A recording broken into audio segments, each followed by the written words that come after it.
All right.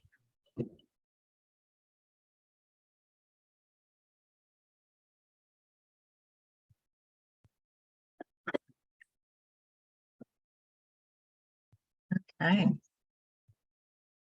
Do we want to get started? Yeah, we can get started. I'm just moving my screen around a little bit so that I can navigate a little bit better. How's everybody today? Good. Yes. Great. Wonderful, wonderful.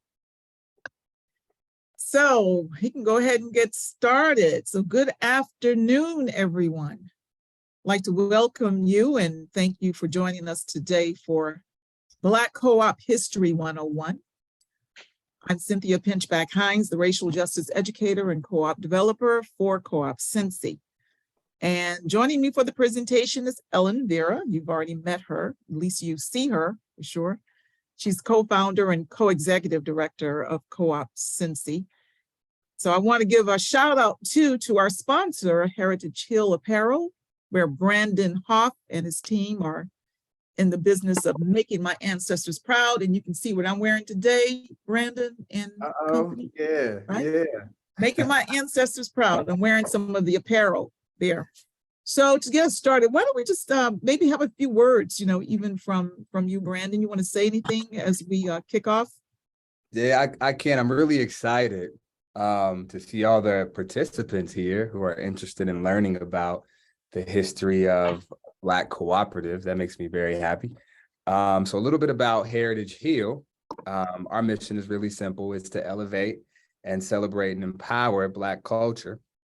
As Cynthia is wearing one of our items, we offer a wider range of like educational resources, and we do exclusive merchandise for HBCUs and historically Black fraternities and sororities, and also other Black history themed merchandise and apparel. So we really are striving to be, a place, a premier location for our customers to be able to express their pride and to be able to express their sense of belonging and community. So we really fashion ourselves as more than a store and a movement. And I think just programs like this that are allowed to educate the wider audience and to do this type of outreach to talk about the power of cooperative ownership and how that has been central and key to Black prosperity. So thank you so much, Cynthia, for allowing us all the opportunity to be able to fellowship and learn more about the history of Black cooperatives here. Wow, that's great. I couldn't have said it better myself. That's wonderful. While you are still here, kind of on the front end, I need you to write your name in the chat, your organization or affiliation that you have, and what you're hoping to get out of this hour as we'll be together and focusing on Black co-op history. So again, your name, your organization or affiliation, and what you're hoping to get out of this hour. And while you're doing that, I'm going to continue with the intros with who is Co-op Cincy. Just to introduce you to this organization. You probably, if you're not a part of it, you wish you were a part of it. And so Co-op Cincy, we have a purpose that I really believe in, and one of the reasons why I am a proud member of this particular organization. Its purpose is to create an economy that works for everyone, an economic ecosystem that supports families, sustaining jobs, provides business ownership opportunities for underserved and marginalized people, and is accountable to the communities that drive it. So by providing opportunities for regular people to own their own jobs and businesses together, we foster a culture of ownership, entrepreneurship, and long-term wealth building, which is rare in many of our marginalized communities. So, okay, that's what we do in essence. And we do a lot more, and we can hear some more about what we do later on during this presentation. But right now, I'd like to cover a few housekeeping items with you and also the agenda. So first, for housekeeping, you're familiar with these types of meetings now. Zoom is the thing, right? So the first thing I'd like you to do for the purpose of minimizing distractions is to please mute your microphone for the duration of the session. That is, of course, when you're not speaking. Second, if you have questions, please write them in the chat feature. Also, you may make comments or use the raised hand emoji. I really appreciate Ellen's presence because Ellen serves as our technician for the day. And she's going to make sure that she's going to bring to my attention anyway, any questions that you may have so that we can answer them for you. And third, your participation is required to make the session work, and that is work for all. There will be an opportunity to participate outside of the chat as well, during the presentation. Okay. Then we can move over to our agenda. And here's a glance of our agenda. We start with the welcome. We've already done that, and the intros. And following this slide, we will move into the presentation of Black Co-op History 101. And afterwards, you will be assigned to breakout groups to discuss relevant topics. That'll be for about 10 minutes. And then you will report your results, and we will end with your concluding thoughts. So any questions before the presentation begins? No questions? All right. And let's get started because there's quite a bit. I'd like to start off with a little information about collective courage and the person who wrote it. And I guess you could say groundbreaking is the term that's often used to describe the body of work that Jessica Gordon Nembhard researched and gathered for her book, Collective Courage, A History of African-American Cooperative Economic Thought and Practice. So much of today's presentation will be attributed to her book. Now, Gordon Nembhard became interested in cooperatives while working for the Children's Defense Fund, where she, along with colleagues, were trying to figure out family-friendly economic development policies that satisfied the values of sharing and democracy. Now, she realized that a friend had been working on Du Bois's philosophy of cooperative economics. So she called her friend and she read his dissertation. So together they wrote and published an article that really ignited her crusade to research and write the book, Collective Courage. And coincidentally, we were on I know Ellen and I were on a webinar earlier. Maybe some of you who are listening or who were in this presentation were on a webinar where Jessica Gordon Nembhard moderated. And I said, what a coincidence, how wonderful. It was a great session as well on co-ops for the incarcerated. That's another topic though. All right, so let's go to what's called the big picture for Black Co-op History 101. There's a timeline that you should see. And you'll see that this is the big picture again for, we call the African-American history of co-ops as presented in Collective Courage. And again, this is evidence that creative cooperative banking groups and self-help groups that dated back to 1700s as a way to resist racism then. And as we go through this presentation, I want you to think about what has changed and what's the same. What are some of the things that you see in our history that have changed for sure, and other things perhaps that stay the same, right? So that, this person, Black scholar, author, and activist, William Edgar Burghardt Du Bois. And again, the name is, he pronounced it Du Bois. Some would say French, of course, Du Bois, but it's Du Bois for his pronunciation. He was perhaps the most prominent African-American to view cooperative economics as a promising antidote to persistent racial economic inequality. So in 1907, W.E.B. Du Bois wrote a monograph as part of the Atlanta University series on the Negro entitled Economic Cooperation Among Negro Americans. And this built on his previous work from 1898 called Some Efforts of American Negroes for their own self-betterment.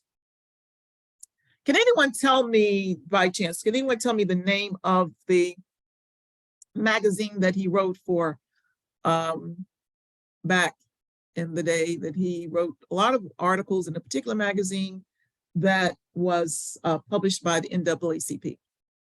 Anybody? Put it in the chat. Write in the chat really fast. And tell me whether or not, how many responses do we get? Ah, who said that? Who said crisis?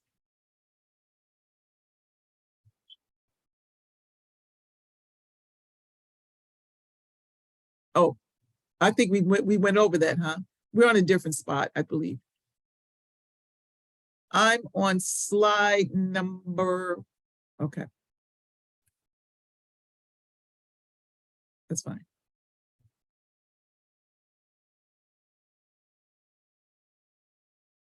Which slide do you want, Cynthia? That's good. Just keep it where you are. All right. Okay. All right. So, moving on, we see that Du Bois there were a number of highlights, for his, all of his writings, all of his research, all the work that he did. He spoke not just in the United States, but he was all over the world, just promoting his ideas on cooperative economics. He identified a history of Blacks pooling resources through churches and mutual aid societies, fraternal organizations, and jointly owned businesses. That Blacks pooled money in order to help each other buy themselves out of enslavement. These are some of the things that he, found, through his research. He noted the documentation of hundreds of mutual aid societies that were often run by women and the precursors to the African-American owned cooperatives. So the mutual aid societies provided joint purchasing and marketing, revolving loan funds, and sickness, widow and orphan and death benefits, because this is, again, the way that they were able to survive times when let's say the politics was definitely against them. So like regular business, like regular Black businesses, cooperatives were susceptible though to landlords, insurance agents, banks, and even the federal government thwarting the success of these businesses by raising the rent, refusing a line of credit. Destruction and violence were also experienced. You can move to the next one.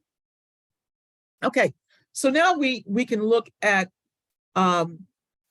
this organization called the Colored Farmers National Alliance and Cooperative Union. This was established and grew out of the efforts with organized labor, such as the Knights of Labor. And so after Civil War, the African Americans were especially involved in the efforts for the agricultural independence from sharecropping through cooperative ownership. And the Knights of Labor organized integrated cooperatives and labor unions in the mid to late 1800s and early 1900s. And there were about 200 industrial co-ops organized by the Knights of Labor. And some Southern Knights of Labor chapters were all Black. And by 1887, between 60 and 90,000 African Americans were members. That's a lot of people. So the Black members established cooperatives, but there are a few records of this, particularly because it was so dangerous for them. They couldn't even keep, just basic information because of the dangers of becoming co-ops. All right, then we can move on to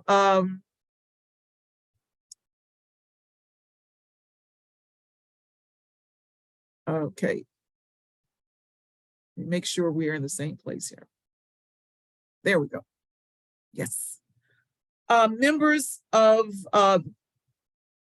the Colored Farmers National Alliance shared agricultural techniques, as you see here. And again, it was formed to establish African American leadership and control over racial agrarian reform in the South. And again, they shared agricultural techniques and innovations, coordinated cooperative efforts for planting and harvesting. The best estimates are that they had over 1 million members, and this was the largest Black organization of its time. Branches established cooperative stores and exchanges in the ports of Norfolk, Virginia, Charleston, South Carolina, Mobile, Alabama, New Orleans, Louisiana, and Houston, Texas. And many of the examples, however, ended tragically again with massacres of people, presses, and also the stores. We can move on to our highlights for the mutual insurance companies.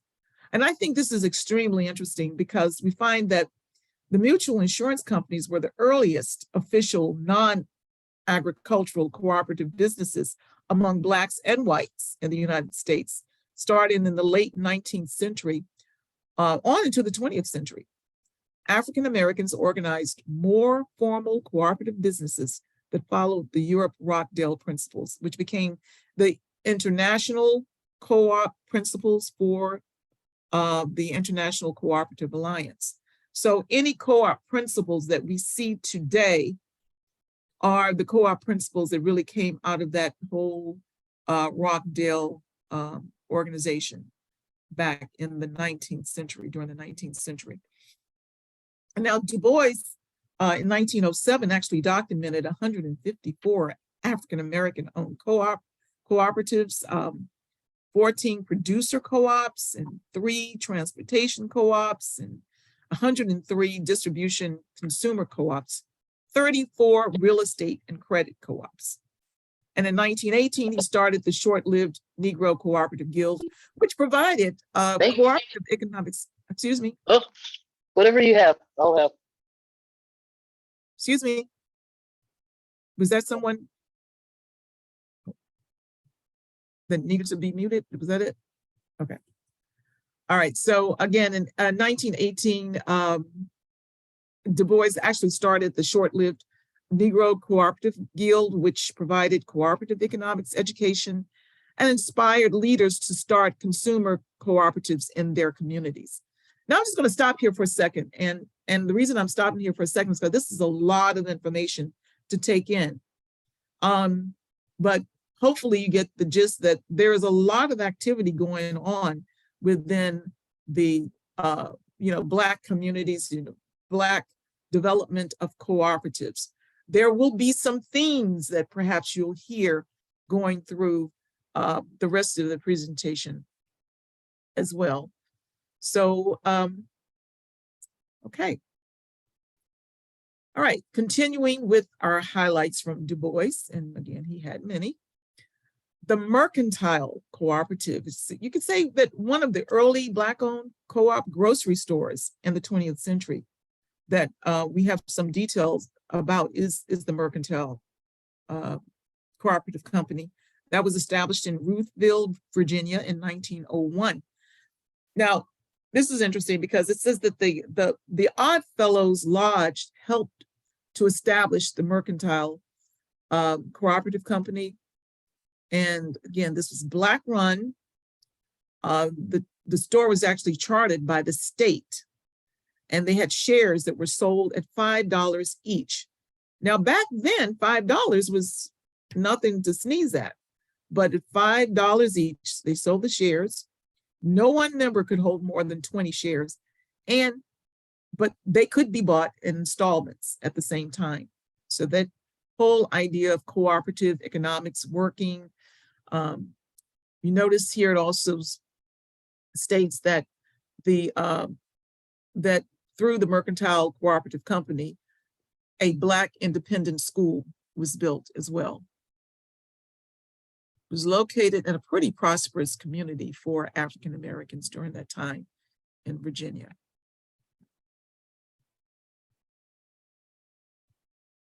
Okay, now we can say that the Great Depression was probably the most prolific period of the African American co-ops. A lot of activity then. We had the Young Negroes Cooperative League, which was founded in 1930, that was led by George Schuler, who is the president. But Ella Baker a name that you'll hear throughout the cooperative space. She was the national director, Federation of Cooperatives and Buying Clubs, focus on education and study groups, youth and women's leadership. And believe it or not, Cincinnati was amongst cities with a chapter of the Young Negroes Cooperative League. It existed for 3 years, spawned several cooperatives and credit unions. Now, the East Carolina Council, Federation of North Carolinian Cooperatives, was established by 2 Black independent schools that taught cooperative economics to Black farm families, and created buyers clubs, credit unions, mutual insurance, mutual health insurance. We also had the Ladies Auxiliary of the Brotherhood of Sleeping Car Porters that promoted cooperative development, and the independent Black-owned grocery stores formed a marketing co-op called the Colored Merchants Society. All of those things going on during the Great Depression. Again, the need came out of the idea of what? Survival, basically, right? Okay, so now we can look at more of what's happened with the Colored Merchants Society. The Colored Merchants Society was founded by the National Negro Business League in Montgomery, Alabama in 1927. Called it the CMS, was an association of independent grocers organized into a buying and advertising cooperative. And the creation of the CMS was a way to support independent Black grocery stores with mutual support and collective marketing in a harsh market dominated by chain stores. So again, we have these chain stores that are, developing, and that our community needed to have something that would be just a little bit more accessible, right? So especially if they wanted to do it from a business end. So chapters were organized in cities with 10 or more stores. There were dues that were $5 per month per store. And by 1930, 253 stores were part of this network, including 32 stores in Tulsa, 25 in Dallas, and 25 in New York, and 10 in Omaha. Okay. So this particular network was also relatively successful for several years, but the major chain grocery stores gave fierce competition and, of course, often undercut the prices of the Black CMS stores. But the National Negro Business League also included a couple of credit unions, which helped to keep money in Black hands and provide affordable financial services. Right. Again, we're talking 1920s, the 1920s. 100 years ago, basically, practically 100 years ago. Okay. Now, let's talk briefly about the Federation of Southern Cooperatives. Now, this is a nonprofit organization of state associations that support this predominantly Black cooperatives in Southern states. Now, this one was founded, and we're going to fast forward here. This was founded in 1967. The Federation later merged with the Land Emergency Fund, becoming the Federation of Southern Cooperatives Land Assistance Fund. But member cooperatives engaged in organic farming, marketing, agricultural processing, some fishing and sewing, handicrafts, land buying, grocery cooperatives, and credit unions. It also, and still currently, engages in state and federal policy advocacy and provides technical assistance to protect Black-owned land and maintain Black land ownership, as well as promote sustainable family farming and cooperative development among African Americans. Now, 6 state offices and rural training and research center exists now. So in addition, it provides emergency services to its members during times of natural disaster. Okay, so here is a quick, a brief, I could say, synopsis of of what the Federation is doing. In its 45-year history, think about this. It has helped to create and or support more than 200 cooperatives and credit unions, mostly in the 10 states where it operates: Alabama, Arkansas, Florida, Georgia, Kentucky, Louisiana, Missouri, Mississippi, South Carolina, Tennessee, Texas, and the Virgin Islands. Now, you listen to those states, they're basically Southern states, right? Well, the Federation of Southern Cooperatives, that's what they're doing, helping to prop up, support the Southern states. But here's some of the examples that you see of the Federation, some of the cooperatives of the Federation. You have that Freedom Quilting Bee, you have the North Boulevard County Farm Cooperative, and you can, read some of the rest as well.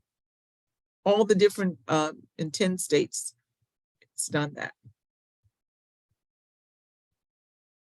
So I'm going to move over now to the Mandela Foods Cooperative. Okay.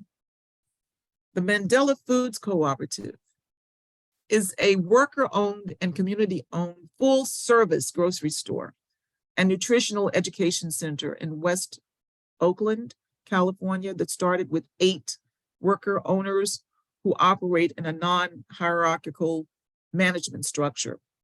So it was incorporated under California law as a for-profit cooperative in June of 2009 with a group of local activists working on food security issues in Oakland. And the Mandela Foods partners with local farmers to increase the financial sustainability of family farms and access to fresh foods. And with its incubator, Mandela Marketplace supports cooperative development in West Oakland. Yes, does somebody have a question? Oh. No. Sorry, I wasn't on mute. I'm sorry. Okay, that's all right. We also know that the co-op targets low-income residents in the neighborhood, both to provide services and to involve in the cooperative as worker owners. So again, this is a lot of information that you're ingesting right now. There's a lot. But again, you have throughout history just a few things that you may yourself notice. In fact, this is a good time to just pause for just a second. How are we doing with time, Ellen? Doing pretty good on time? Yes, we're right at 3 o'clock right now. Okay, right at 3 o'clock. Okay, good. All right, so I just had a question. Again, you can use your chat for this. Are you hearing anything in terms of the needs, the wants, the desires of the people, of Black co-ops throughout history so far? Are you hearing any other, maybe any trends? And if so, what would they be right now? What do you hear? Or what do you see? What did you read? Some of the trends or any aha moments that you see so far? I go. Okay, you can open up the chat if you want. I mean, you open want up to put in the chat? your microphone. I'm sorry. Oh, okay. I was just going to say, again, my name is Roberto. I'm an at-large organizer with Black Men Build. Happy to be here. But definitely the trend I see is that from a research standpoint, it's been known for, over almost 100 years that cooperative economics is a solution, a viable solution. And also a lot of work has been put into forming co-ops, collectives, mutual aid societies, and they sustained at some point. I'm interested to hear why and how they phased out or they fizzled out, but they definitely were sustainable it appears at some point, and so that's definitely encouraging. Okay, that is excellent. Why you'd be interested in hearing why and how they fizzled out or phased out, because you're saying in essence that they sounded like they were pretty viable and yet they may not exist. Some of these things do not exist or didn't stay longer than 3 years, or is that what you're asking? Yeah, I mean, the wonderful research data that has been collected shows that, Yeah. over 154 co-ops, they had Right, seems like right. spin-offs or subsidiaries, and to know that, not sure how long they lasted, but it doesn't appear that they've moved into contemporary times. And if it was such a Got it. viable solution, it Yes. would make me think that what happened, was it integration, like a lot of things that happen in our society. Mhm. So yeah, just definitely Yeah. great research, appreciating the data, and just wondering kind of as it moved forward, kind of what took place. And we will explore a little bit of that later on too. Really within this half hour, okay? Great question. Anybody else have anything out there? I just see a comment here. Carbon is the beginning of revolution, which is destined to reconstruct. Okay, Brandon, philosophizing over there. Thank you. Yeah, somebody says the blackfoodjustice.org. Did you put that in there? Because is that where you're from? Is that your organization, Malik? Or is that another comment you were making? All right. I noticed Elizabeth put in that there seems like there are more consumer cooperatives than worker cooperatives. That's an interesting observation. Yes, that's consumer. Interesting. Okay. Well, I'm going to move on. This next slide yes, the Dawson Workers Owned Cooperative. In 1997, it was owned by workers from the abandoned Allmark Mills fabric cutting and sewing plant. This place actually had the help of a local business developer. The president and general manager of Allmark Mills worked with the mayor of Dawson and former employees of the mill to create a worker-owned sewing factory. So in 1997, there were 70 members who started at the old plant, and now worker owners are in a new cooperative. And the majority, which would be 76% of the mill's workforce, was female. A third of them were single mothers and mostly Black. Allmark Mills had been the largest employer of women in Terrell County, Georgia, and there were no textile jobs within 50 miles. The worker owners used their union fund from years paying union dues, now available because the union had been dissolved with the closing of Allmark Mills. So they used that as their equity investment in the new cooperative. And the cooperative was fortunate to be able to access targeted government funds. And this enabled the co-op to pay off the bank debts and expand and hire 100 more workers, a total of 169 employees. It's expected to see in 1998, sales were around 5 million. And they expected 7.5 million in 1999. And to our understanding, they're actually still going. All right, so this is a great lead now into our current, what's happening today. Remember, there was a timeline, and you can't, and actually the timeline started basically in the 1700s. If you listen to Jessica Gordon Nembhard, she talks about, again, the fact that people were working together, working collectively throughout history, and they had to for the sake of survival. Many people who were enslaved, who came to this country, they came here with skills. They were able to use those skills not only as enslaved people, but they were also able to use these skills once they were freed. And that helped them, to find skilled trades employment and all that. But they worked collectively and as community. And so what's happening now, and this is how I see it, I've been involved with Co-op Cincy since its inception. First started out as a member of the board, retired, now I'm here. I'm telling you, I'm seeing a resurgence. That's how I currently see it, and it's good. And it's one of the reasons why I want to share with you some of the cooperatives that we can even feature or highlight that Co-op Cincy has been responsible for developing, as well. You've heard from one, and we do certainly enjoy our cooperative friends who participated in our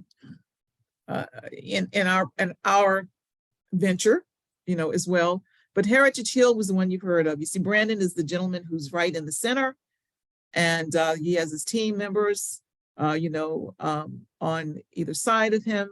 They have a great logo that you see there, but they went through a process of transitioning, from just a regular company, LLC, and they transitioned to a cooperative because they had the foresight and the insight to see the importance of doing this work and helping build community. You can move to the next one. Okay. We have a touch of TLC home care services. They were actually a part of our first cohort out of Power in Numbers Black Co-op U. Power in Numbers Black Co-op U happens to be a program, a training program that I'm primarily responsible for, but Kristen Barker, Kristen's on this call as well. She is also co-director and founder of Co-op Cincy, and we co-facilitate that. But we have a 14-week, very intensive training of anybody or any team that has a concept, a business concept that they would like to turn into a cooperative. Or if there's a startup that's thinking about, just changing its business model to a cooperative business model. It's 14 weeks. We meet every Tuesday. This year, we're starting out with applications in March. And you can go onto our website to find that. And then after our applications, we're going on through, aren't we? Oh, you did that. That's wonderful. Yeah, that's what a great technician does. She's able to think, for us. So, yeah, the Power in Numbers Black Co-op, you'll get this presentation, by the way, and you'll be able to go to the link, pull up the application, starting in March. Even if you don't have you have an idea now and you work through it through the summer, then by fall, when we start the next session, which will be the third Tuesday in September, that's when, you definitely need to come on board by then.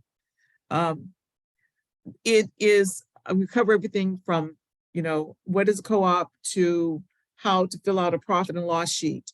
It's very intense. At the very end, we have what's called a pitch night. And then the winner of the pitch night wins some type of usually monetary award, for it. And to be rewarded for it with money is one thing, but to be able to have wraparound services after this training is even more important. So we will support you with coaching and follow-up, also assisting even with access to capital as well. So these are just some of the things that our program does. If you go back just quickly, and then I'm going to turn it over to my, okay, right. All right, so this is another cooperative. This is Hopes Fulfilled Farm to Table. All right, so they do have food truck, they cater. Their business is a husband and wife team here. Our next one is Queen Mother's Market.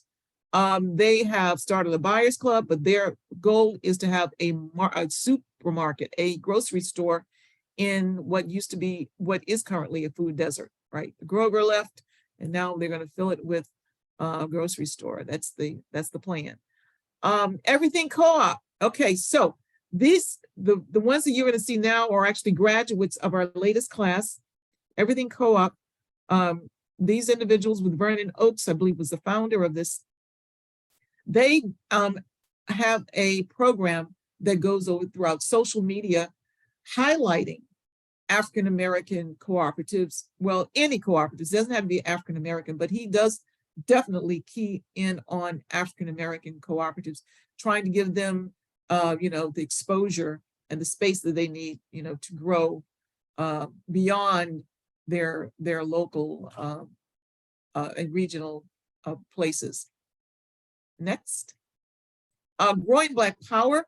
They were the actual recipients of the pitch this year.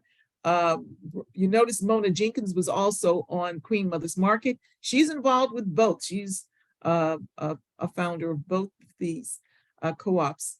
And it's exciting because it's another one of those things. They're very creative ideas for providing food for their communities. They're located in Cincinnati, by the way. This group is located in Providence, Rhode Island. PVD Flowers, Providence Flowers. They're about cannabis, folk. Yes, they have a cannabis business, and these guys and lady, they are very excited. Oh my gosh, they're so excited about their business. This is one to watch out for sure. I think we have one more. The local farm co-op in Selma, Alabama. In Selma. Now, Selma is they have a lot of people there who work with this co-op do not live in Selma. They actually come from other places, but they're definitely interested in fulfilling a need there too, as they have the need to feed people in the community. So that's just a few. And this is a picture, that was a picture you just saw of our first cooperative meeting, first group that we met with, just one of our sessions. Okay, so I want to thank you for listening to me. I'm going to take this time to turn over the time to Ellen. She has some things she'd like to share with you. Okay, we're going to do breakout groups now. So you guys heard a whole lot about some of our Black co-op history here. And so we want you guys to be able to chat a little bit about what are some of the obstacles that, the Black community has experienced when forming co-ops, and what might it take to overcome these obstacles, and what are some lessons learned. So, so we are going to break you guys up into groups of about 4. I can get to that, breakout rooms. And it's about 3:16. So we're going to do this for about, I'm going to say, what do you think? 5 minutes, Cynthia? So we have time to kind of debrief at the end? Yeah, we just need about 5 minutes. So for you to, 5 minutes. Let's go. Yeah. All right. So Need open all more the time, rooms. then you can ask. Yeah. Yeah, we'll put the questions in the chat. But yeah, again, mostly kind of what have we learned about some of the challenges that people have experienced, and kind of what are some ways to overcome that, and what are some lessons that we kind of seen from that. So, so folks, when I join into those groups, and we will put that into the chat as well. I think you guys should see, is it letting you guys into the groups? No? Let's see here. Let's try this one more time. We're going to try it one more time. Open all rooms. You guys seeing the invite to join? You have to kind of select it. I don't think I see a. Can you add us to the chat, or we have to? Yeah. Hey, sorry, we're not seeing them. Okay, well, I'm just going to start going through and assigning people to different ones. We'll do it that way. Yep.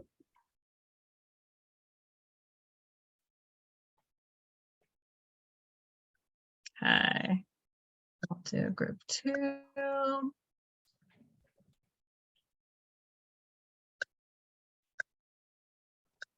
Come on, sorry, it's going a little slow because of the manual. Just around why the room open up, but we're getting there. 3. While we're waiting, I wanted to say, Brandon, I was about to go put on one of my hoodies, man. You know what I mean? Oh yeah, man, that's what's up.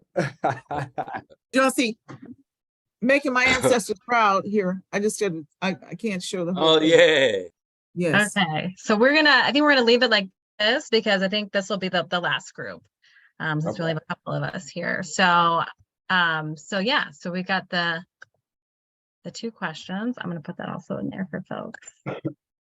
But what are some obstacles that the Black community has experienced when forming co-ops, and what would it take to overcome these obstacles? What are some lessons learned? I got some thoughts, some fresh thoughts actually, because I've been following the 1619 project that's on Hulu, kind of how she's been documenting this, and I think yeah. So just as you kind of put in order this history of Black co-ops, it really makes me think just like post-Reconstruction, as you start to see the mobility of Black people organizing themselves and establishing political power, economic power and mobility. And then of course you have, after Reconstruction, Black codes and Jim Crow, and you see kind of this systemic destruction of all the advancements. And so I'm just letting that kind of synthesize through my mind, when one of the questions I was asking myself was, man, I wonder what the true economic impact is when you start to think about kind of this destabilization that has happened to Black economic empowerment, because we are familiar with Black Wall Street, but there were several other cities across the United States that had Black people organizing themselves to create economic power. And we started to see, definitely in our southern states, legislation that started to limit this. And then of course, violence that also short-sighted this. So my mind is really thinking, so what are the things that have halted just Black economic progress? I think that one of the things is directly you have the United States government and its citizens. And I think that's really a tough thing for us to talk about. Like, I think we have a very difficult time having a discussion about this, but you can see the residue of this when, as you mentioned, I forgot your name, brother. What was your name? Berto. When you say how this appeared to be a successful model, and now today we understand that it can be a successful model, and we see other successful models that exist worldwide. And it's really challenging me to think and understand, like, man, what is the overarching, what has been the economic impact to like how these obstacles have been created? And I think personally it's through legislation. Mm-hmm. And you have arguments about reparations now and what that looks like, because there has been this kind of systemic deconstruction of Black economic empowerment. So it's just forcing me to really think about like what that. I just wanted to enter something. Have you read the book The Sum of Us? It's called look it up. The Sum of Us. Some of Us. Some of Us: What Racism Costs Everyone and How We Can Prosper Together, by Heather McGhee. No, I haven't.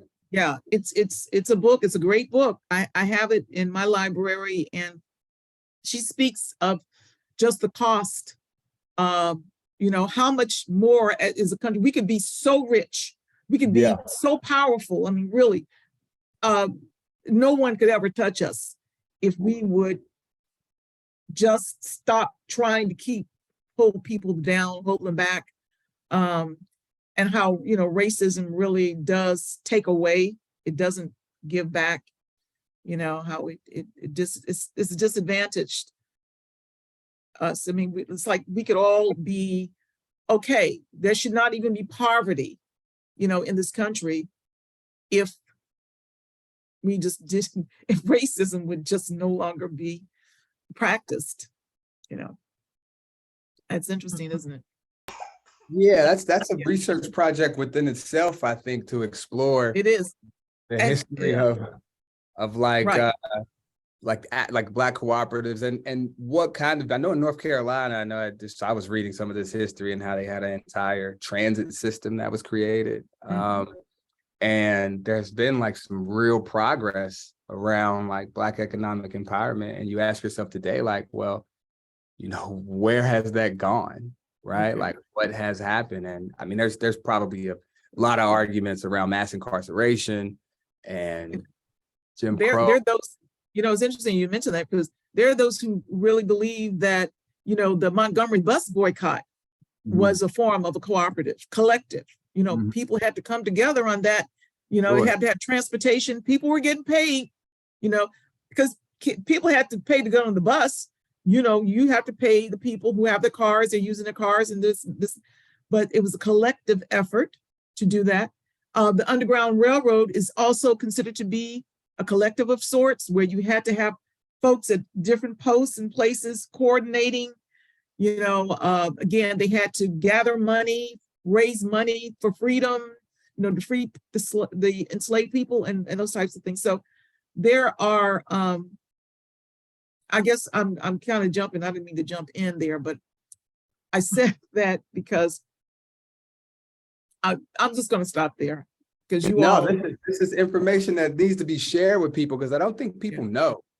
I don't think people really know about this history, especially in America, right? Like I've learned about, you know, some African philosophy and, you know, Ubuntu and things of this sort. But like here in America, just when we talk about economic justice and what that looks like for Black Americans and how, you know, historically we have organized and created companies, successful companies, cooperatively, and now they're, you know, we know kind of what exists today. So anyway, I appreciate you sharing this and at least getting the wheels turning.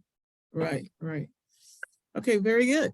All right, so what do we have here? Does anybody want to share? I mean, Brandon just shared a lot of wisdom here, and I can, for those of you who are aware of Heather McGee's book, you know, The Sum of Us, some of you read it, that's what he referenced, you know, that, well, he didn't reference that, but he talked about that same, you know, issue.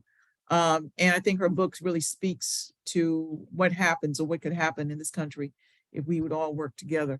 And racism did not exist, put it that way. So what are some of your thoughts, comments, feedback?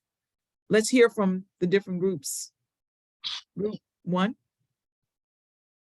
Well, I'll go real quickly. I think Erica has some great points, and just talking about the growth that they need, the number of members that they need to be a part of their co-op as a grocery co-op in order to be successful, which was interesting. Like I just, you know, I think differently because we kind of operate within the space that we're in.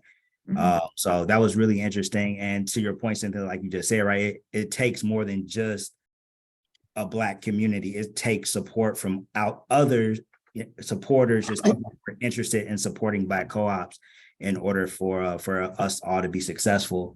And then one question that, you know, I think Roberto kind of started to talk about it, and I brought it up in our group as well, is just the overall economic impact of, there's kind of that gap in your presentation, right, of the co-ops in the early days, and we talk about 1956 in the Mondragon community.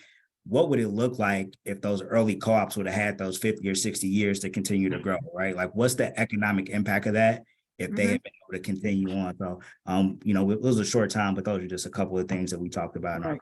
Right. Excellent.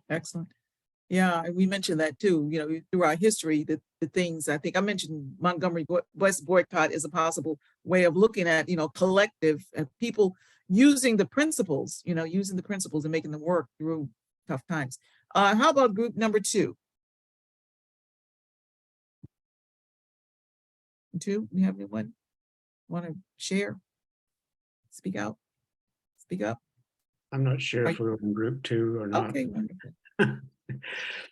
The major question was a description of what's pretty common in almost every urban city I know anything about is the grocery stores, for example, moving out, convenience stores being high priced and so on. And I know in Dayton, Omaha has started using the term food apartheid rather than food desert, because food desert makes it sound like it's a natural thing. Food apartheid makes it describe what it really is. It's a political economic structure that's intentional, you know. So, and part of the thing was, you know, so how do you deal with that reality that was described in your presentation also earlier, that co-ops get started and they're real successful, and then they get undercut by some force or process in the dominant economic system. How do you deal with that? And I think the looking to Mondragon is a real good way to begin to answer that question. Although they were partially successful because they began in a very supportive cultural environment in a historical moment. But they're an international now. They're a transnational network of co-ops. And I haven't ever made a deep study of this, but I think it would be a very interesting thing for a group of people to do, is to just approach Mondragon process with that question in mind. How did this happen? And how do those lessons apply to Cincinnati or Dayton specifically? You know, rather than some general sociological big question answer, but people who are located in particular places like Dayton, where I am, and Cincinnati, where you guys are, a lot of you guys are, you know, how does that lesson of survival in a larger capitalist environment happen here in this place? Okay. So right at 3:30 right now. Yeah. Well, we Sites- are at 3:30, and we want to respect your time and all.